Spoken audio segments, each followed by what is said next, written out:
বলবো এবং আজকের এই মেলার যে আয়োজক কমিটি আছে তাদের সাথে আমরা কথা বলে জানবো যে তাদের এখানে কি কি সুবিধাগুলো রয়েছে, দর্শনার্থী এখানে আসলে কি কি ধরনের সুবিধা এখান থেকে পাবে।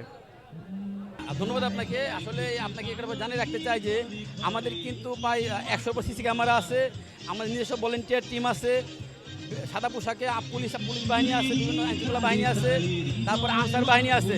এরা কিন্তু নিরাপত্তা বেষ্টনী যে চাদরে ঘিরে রাখা হয়েছে। কিন্তু তাই নয়, আমাদের নিজস্ব মেলা যে আয়োজন কমিটি তারা মাঠে কাজ করতে সরাসরি কাজ করতেছি। যে কোনো সমস্যার জন্য আমরা সবাই প্রস্তুত আছি। ধন্যবাদ আপনাকে। ধন্যবাদ আমরা তো গতকালকে শুরু করেছি, তো আজকে মেলার দ্বিতীয় দিন। আমাদের প্রস্তুতিটা আসলে শতভাগ হয়নি, আমাদের প্রায় 80% প্রস্তুতি সম্পন্ন হয়েছে।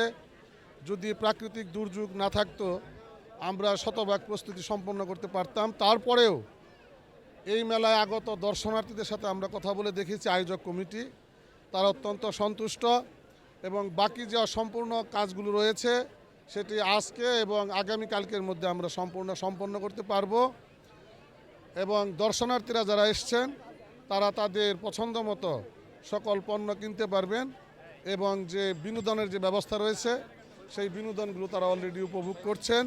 সব কিছু মিলিয়ে আসলে আমরা যারা আয়োজক কমিটি রয়েছি আমরা দর্শনার্থীদের উপস্থিতিতে আমরা সন্তুষ্ট। এই মেলা চলবে দীর্ঘ 1 মাস। এই 1 মাস ব্যাপী আমাদের প্রত্যাশা যে এখানে মানে মানুষে না শুধু জনসমুদ্রের রূপ নিবে। ধন্যবাদ। যখন টিকিট সেরকে প্রথম, তারপর থেকে অদ্যবধি মেলা প্রচুর লোকের সমাগম, শিশু কিশোর নারী পুরুষ সর্বস্তরের লোকজন, কালিয়াকুর থেকে বিভিন্ন দূরদূরান্তের লোকজন এসেছে এবং প্রতিটি স্টলে আমি এইমাত্র ঘুরে দেখে আসলাম, প্রতিটি স্টলে ভালো বেচাকেনা হচ্ছে এবং প্রত্যেকটা রাইডগুলিতে মানুষের খুব আনাগোনা।